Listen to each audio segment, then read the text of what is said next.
Salam sejahtera bagi kita semua. Perkenalkan, saya Deborah Gabriela Rulo dari kelas 12 IPA 3 nomor absen 11. Di sini saya akan menjelaskan tentang masa Orde Baru. Seperti yang kita ketahui, Orde Baru adalah rezim yang pernah berkuasa di Indonesia selama kurang lebih 32 tahun. Penamaan ini dipergunakan sebagai perbandingan dengan Orde Lama, sehingga pemerintahan ini dianggap sebagai pembaharunya. Rezim Orba berlangsung sejak diterimanya surat pemerintahan 11 Maret 1966 oleh Jenderal Soeharto dan berakhir ketika reformasi terjadi pada tahun 1998. Adapun selama berjalannya rezim ini, Indonesia mengubah struktur ekonomi, politik, sosial, budaya, dan bidang-bidang kehidupan lainnya. Di sisi lain, pemerintahan ini juga diwarnai dengan banyak sekali coretan negatif, baik di bidang politik, HAM, militer, dan sosial. Selama 32 tahun dipimpin oleh Presiden Soeharto, pengaruh dari perubahan-perubahan yang ada bahkan masih terasa sampai hari ini. Latar belakang lahirnya Orde Baru pemerintahan dan Presiden Soeharto atau Orde Lama pada titik akhirnya diwarnai dengan berbagai macam kekacauan. Selepas peristiwa monumental gerakan 30 September 1965 yang menewaskan 6 jenderal angkatan darat, dilanjutkan dengan pembantaian besar-besaran oleh berbagai elemen masyarakat terhadap anggota Underbau atau Partai Komunis Indonesia. Gelombang demonstrasi juga mulai menghampiri pemerintahan Presiden Soekarno pada akhir 1965. Ketika beliau menolak membubarkan PKI, ditambah dengan ketidakpuasan akibat rontoknya perekonomian, sementara inflasi tercatat mencapai 650%. Kondisi Jakarta yang kian tidak terkendali dirasa tidak aman bagi Presiden, sehingga beberapa perwira tinggi Angkatan Darat memindahkan Presiden Soekarno ke Bogor. Di Istana Bogor, Presiden Soekarno menyusun surat pemerintahan 11 Maret atau Super Semar yang ditunjukkan kepada Jenderal Soeharto. Isinya adalah untuk mengendalikan kondisi negara dan mengamankan wibawa pemerintah. Surat ini dipergunakan oleh Soeharto untuk membubarkan PKI, menangkap menteri yang diduga terlibat di G30 SPKI, membentuk kabinet baru, dan menjalankan pemerintahan.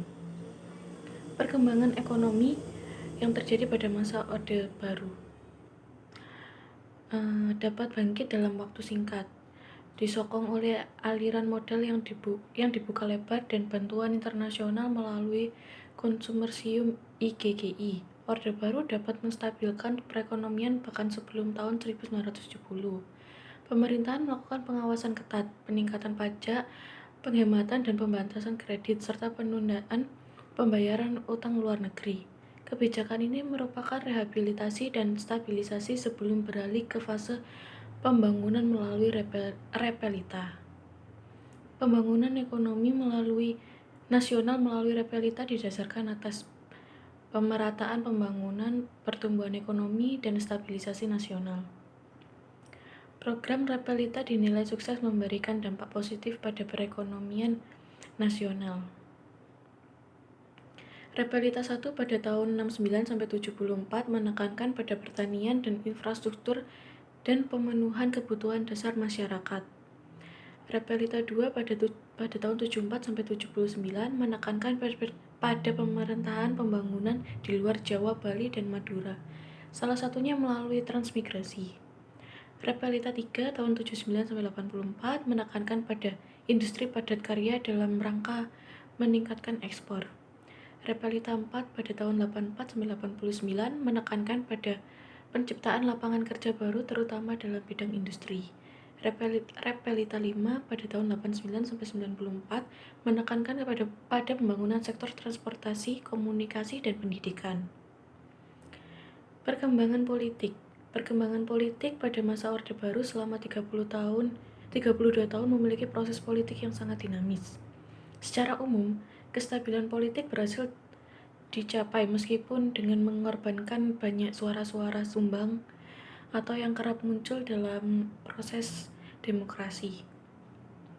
Pemerintah berhasil menyelenggarakan 6 kali pemilu, namun 6 kali pula memenangkan golongan karya dan Presiden Soeharto untuk menjabat kembali, menyebabkan kancah politik nasional ditempati oleh kroni-kroni presiden yang bertujuan untuk terus mempertahankan kekuasaan.